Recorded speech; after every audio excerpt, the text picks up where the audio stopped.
pinakagusto ko pag yung tulo ay malapit-lapit sa bibig.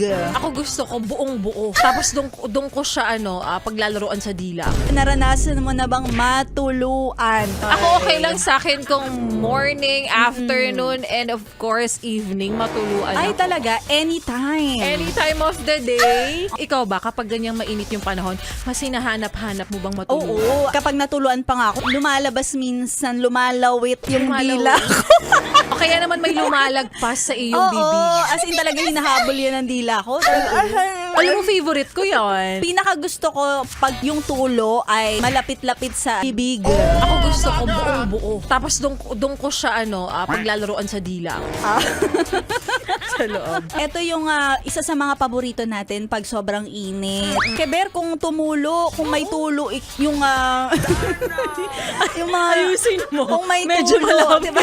Maganda ka pa rin kahit meron kang bakas Oo. ng tuloy sa iyong labis. Alam mo, pinaka magandang nangyayari kapag may tulo, yung may pupunas. Kung minsan kasi mahilig ako kumakain ito nakahiga. Ay. Kaya napupunas ko siya sa kumot. At sa mga yaspre natin, ngayong mainit ang panahon, malamang makaka-relate ka dito. Dahil ang pinag-usapan natin nila, ikaw barista, ay kung kayo ba ay natuluan na din ng ice cream. Tinanong ko si Sexy Megan, ikaw ba Sexy Megan, natuluan ka na ba? Sabi niya, oo ma.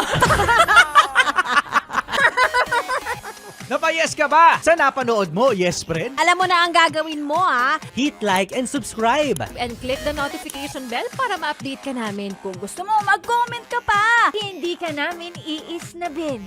Go, yes, friend!